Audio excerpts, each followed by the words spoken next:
Ladies and gentlemen, beloved friends, I tell you now with all the fire and truth that burns in my bones, this is not a time to be silent. This is not a time to stand by and watch the world sink further into despair.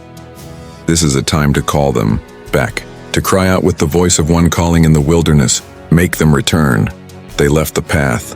They forgot the promise. They traded what was eternal for what was temporary. But oh, they are not too far gone. Some left because of wounds, deep wounds that no man saw.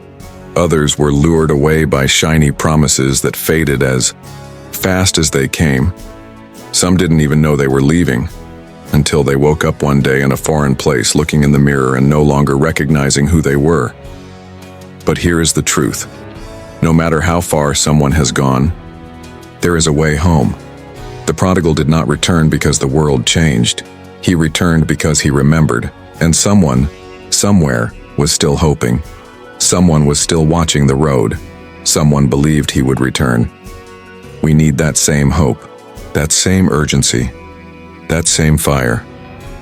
Make them return, not by force, not by shame, but by the power of love, by the strength of truth, and the call of destiny.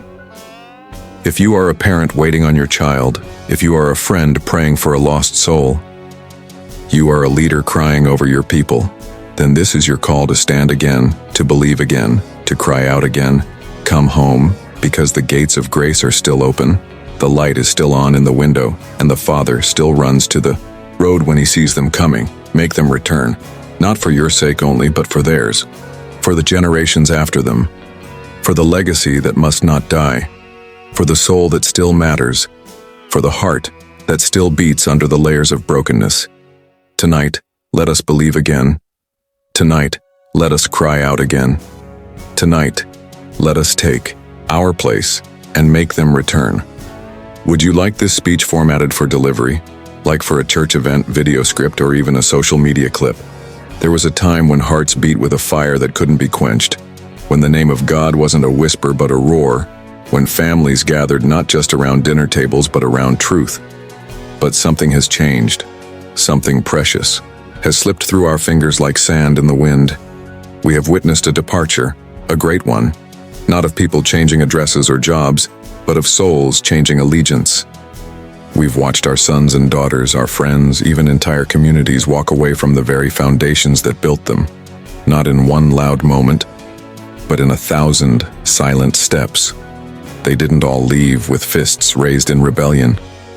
Some left with tears in their eyes, hearts broken by disappointment, disillusioned by hypocrisy, bruised by religion that lacked love. Others drifted quietly, lulled to sleep by the constant noise of a world that never stops calling.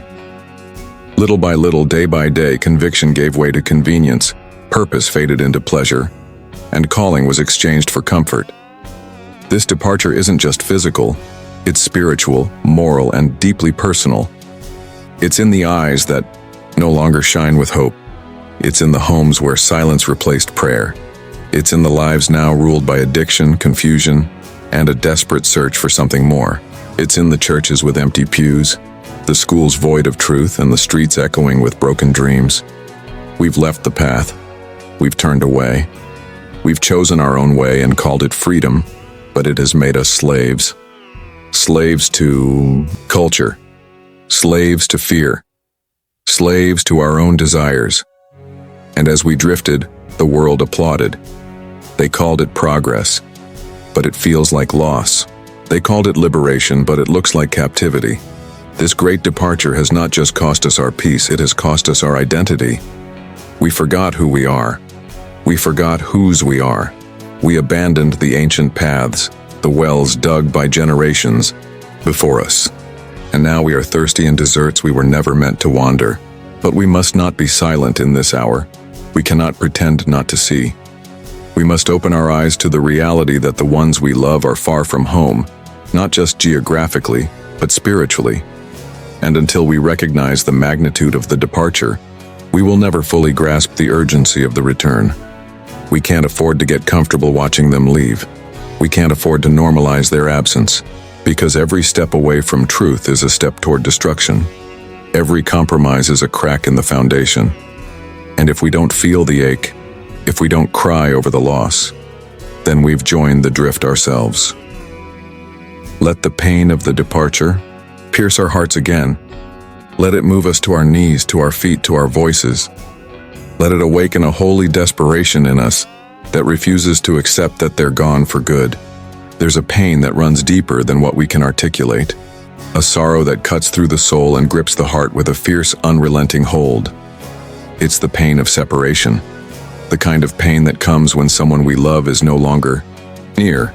This is not just a physical absence, though that alone is enough to make the heart ache. It's a deeper separation, one that pulls at the very fabric of who we are. It's a pain that resonates in the quiet moments when you reach for someone's hand and find only empty air. It's the moments when you look around and realize the voices you used to hear are now silenced. The faces that once filled your life are now distant, and the warmth of their presence is replaced by a cold emptiness that feels unbearable. Separation from those we love is never easy, but it becomes even more excruciating when we realize that it isn't just physical distance. At play, it's emotional, spiritual, and even eternal. The pain of separation goes beyond mere absence. It's the heartbreak of knowing that someone, somewhere, has strayed so far from the path that they no longer recognize the way home. It's watching someone slip away from the truth, abandoning the values, the promises, the love they once held dear, and there's nothing you can do to stop them.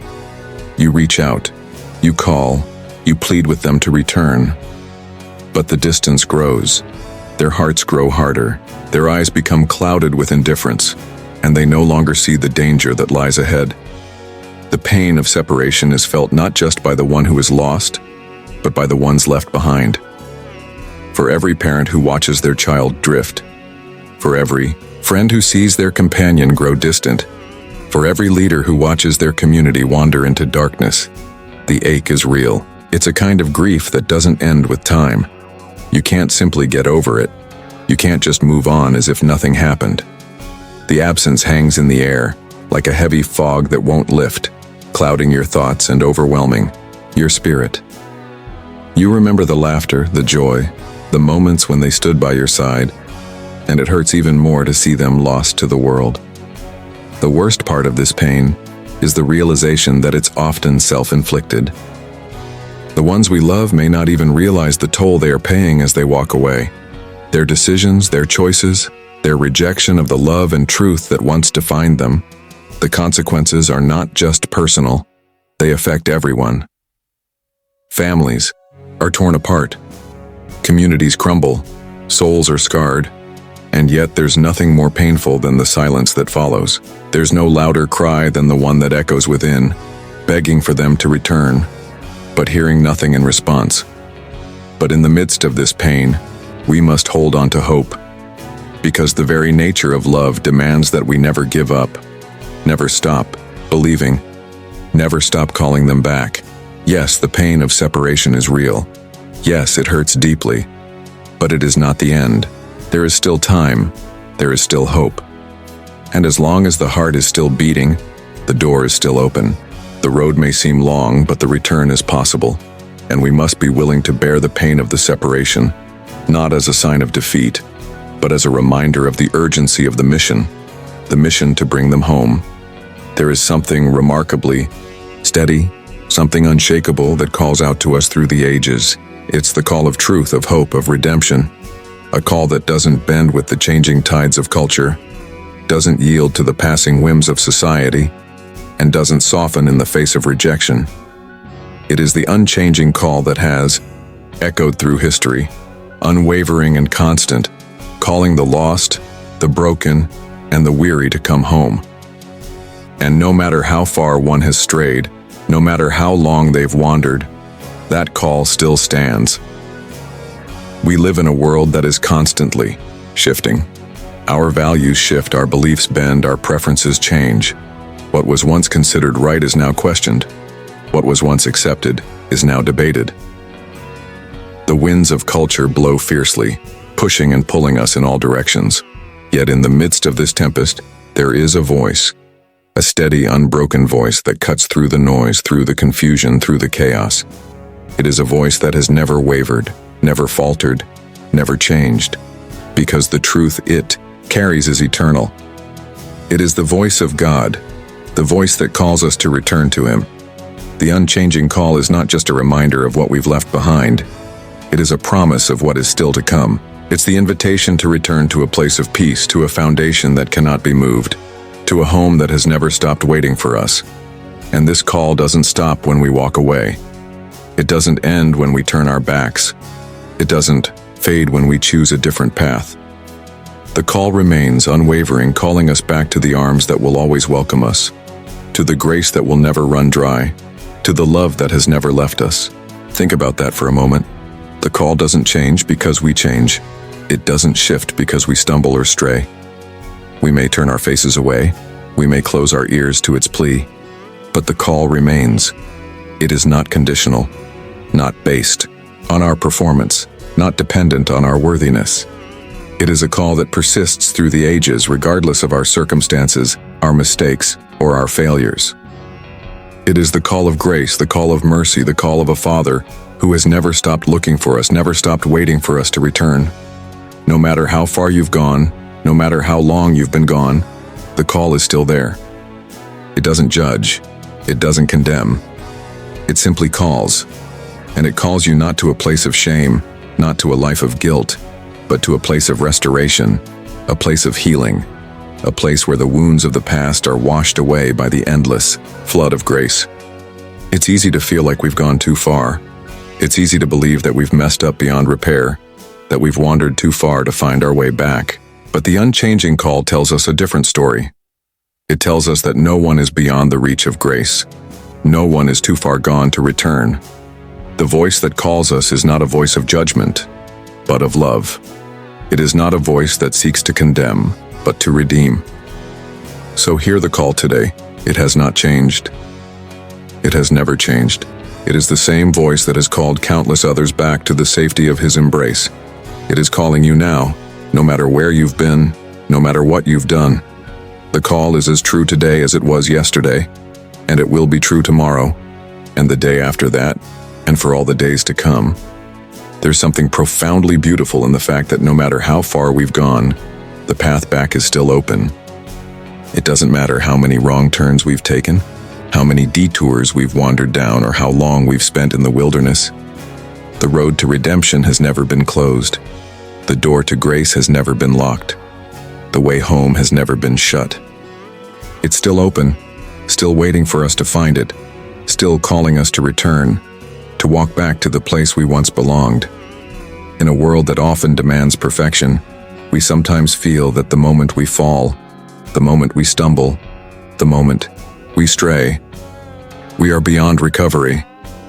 We look at the distance we've traveled and feel the weight of shame and guilt closing in, convincing us that the path back is too far, too difficult, too impossible. But this is where the heart of God speaks a truth that stands in direct opposition to the lies we've believed. The path back is still open. It has never been closed to you. I can't emphasize this enough. The road of restoration is wide, it is free, and it is open to all who choose to walk it. This is not a road we have to build ourselves, nor is it a road that we have to carve out through our own strength. No, this is a path that was paved long ago, a path that has always been available, a road that has been made smooth by grace. It's a road that doesn't demand you clean yourself up first, doesn't ask for you to have everything figured out. It simply asks you to begin the journey home, to make the decision to return. This path isn't paved with perfection. It isn't filled with guarantees of a life without struggle, without pain, without challenge. But it is filled with promise. It is a promise of peace, of reconciliation, of healing.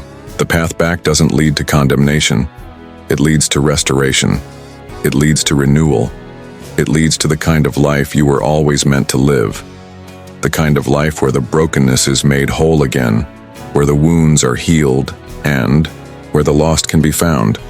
And here's the beauty of it. This road is open to anyone. It doesn't matter who you are, where you've been, or what you've done. It doesn't matter how many wrong turns you've taken, or how far you've wandered. The invitation is still there. The road is still waiting. And all it takes is the decision to take the first step back. Now, this doesn't mean the journey will be easy.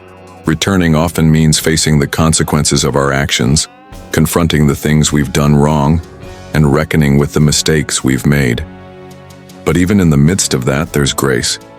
There's a beauty in the return that transcends the pain of the journey. There is peace that washes over us when we begin to walk toward the place of safety, toward the arms that have always been ready to embrace us. We are not beyond the reach of grace. We are not beyond the possibility of redemption. The path back is still open no matter what we've done or where we've gone. And all it takes is the decision to take that first step back toward the life, the love, and the hope that has always been waiting for us. There is still time, the road is still open, and the call to return still stands. It always will. There are moments in life when the urgency cannot be ignored. It's not something you can casually set aside or delay for later. It's a cry, a call, a plea that demands action in the present moment. And right now, in this very hour, there is an urgency to return. Not tomorrow, not next week, not when things settle down or when it's more convenient. Now. The urgency of this moment is something we cannot afford to overlook. Every delay in turning back carries with it the weight of the consequences we'll face tomorrow. Every second spent walking away from truth, from grace, from hope, makes it harder to turn around. The longer we wait, the more the distance grows. The longer we wait, the harder it becomes to hear the voice that calls us home. We may not think much of it now, but every step taken away from the path brings us further into the wilderness, where confusion, despair, and hopelessness thrive. In the grand story of life, we are not promised tomorrow. We don't know when the opportunity to return will pass. We think we have all the time in the world. But the truth is, there's an urgency in the air that we must feel. An urgency in our hearts that demands we act now. Too often, we hear the call to return and think, we have time. We think we can delay our repentance, delay our reconciliation, delay our restoration. We think we'll get around to it when things are better, when we're more ready, when we've done more of what we think we need to do. But the truth is, tomorrow is not promised to any of us. This moment is the one we have, and what we do with it will determine the course of our lives. The longer we wait, the harder it becomes to recognize the warning signs. The longer we stay on the wrong path, the more we begin to believe it is the right one. The world around us tells us to take our time, to follow our own instincts, to live for the moment. But that moment can slip away faster than we realize. And when it does, we may find ourselves in a place of such deep loss that it feels impossible to return. The urgency of now is not meant to scare us, it's meant to awaken us. It's a wake-up call to realize that the choices we make today shape the lives we will live tomorrow. And those choices matter. They matter because they affect not only our lives, but the lives of those we love. The longer we delay, the further our families, our friends, our communities, and our souls wander from the truth. And we risk losing the connection, the peace, the hope that was once ours. There is a fire that must burn within us, a desperation that cannot wait for tomorrow. We cannot afford to put off what we need to do now. There is no better time than the present to return, to repair, to restore. The path is still open. The way is still clear. The call is still ringing in our ears. And now, this moment is the time to answer. We must not wait until it's too late. We must not allow the world to lull us into thinking that there will always be another chance. The opportunity to return, to find restoration, to find peace, is here.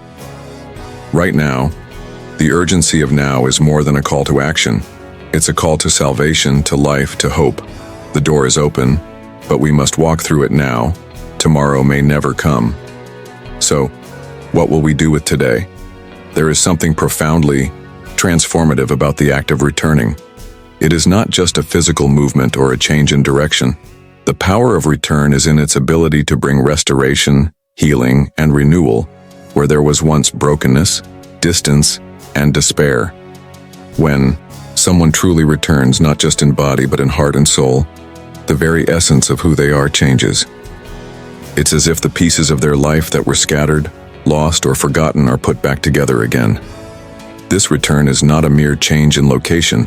It is the beginning of a new chapter, a new start, a fresh opportunity to reclaim what was lost. Think about the moment the prodigal son returned home. He wasn't just walking back to his father's house. He was walking back to his purpose. He was walking back to the love that never stopped waiting for him, to the grace that was always ready to receive him. The power of his return wasn't just in the act of coming back, it was in the restoration that followed. When the father saw him from a distance, he didn't stand there with judgment in his eyes. He didn't cross his arms and demand an explanation for his son's absence. No, he ran to him, embraced him, and celebrated him. The son who had been lost was now found. The son who had been dead in spirit was now alive again. This is the power of return. It's the power to heal wounds that have festered for too long. It's the power to restore what was broken, to bring life where there was once only death. It's the power to move from despair to hope, from darkness to light, from chaos to peace. When we choose to return, whether to God, to our families, to our purpose, to the truth that we once held dear, we are stepping into a new reality. A reality where forgiveness flows freely, where grace abounds, and where the past no longer defines us but instead becomes the very thing that fuels our future. The power of return is not limited to a single moment in time. It's an ongoing process, a journey of continual renewal. Each step we take toward home, each step we take toward healing, each step we take toward restoration, brings us closer to the person we were always meant to be. It is not a quick fix. It doesn't happen overnight. But the transformation is real and it is powerful. And here's the truth. The return is not just powerful for the one who returns. It's powerful for everyone around them. When one person chooses to return, it affects not only their life, but the lives of those they touch.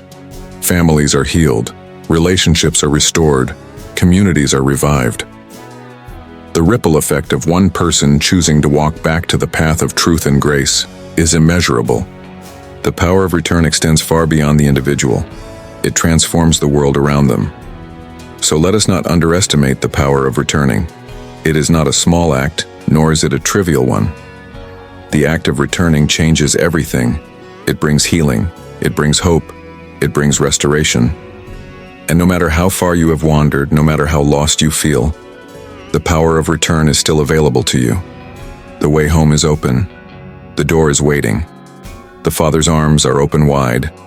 The power of return is waiting for you to take that step, to come back, to embrace the grace that is already there. You are never too far gone. It is never too late. The power of your return is greater than you can imagine. As we come to the end of this message, let us remember that the journey of return is one that is filled with hope, promise, and transformation. Each keynote we have considered, the great departure, the pain of separation, the unchanging call, the open path, the urgency of now, and the power of return, reminds us of a profound truth. It's never too late to come back. No matter how far we have wandered, no matter how broken we feel, no matter how heavy the weight of our mistakes may be, the invitation to return is always there. The path is open, and the call has never been clearer. It's not a call to condemnation, but to healing. It's not a call to regret, but to renewal. The urgency of now is not to be taken lightly. It is the invitation to embrace the grace that has always been waiting for us. The power of return is real. It has the ability to restore, to heal, to redeem, and to transform. We may have taken wrong turns. We may have walked away. But today, the opportunity to return is here. The door is open, the way is clear, and the arms of grace are waiting to embrace us. This is the moment. This is the time. So let us choose to step forward, to turn back toward the love and the truth that has never given up on us. Let us not wait for another day, for another opportunity, for another moment. Today is the day to return. The power of that return is not just in the act itself. It's in the transformation that follows, not just for us, but for everyone we encounter. And as we close, know this. No matter how far you've gone, no matter how long you've been lost, You are always welcome to return. The path is still open, the grace is still there, and the power of your return is more profound than you can ever imagine. Return, today, now, and never look back. Thank you.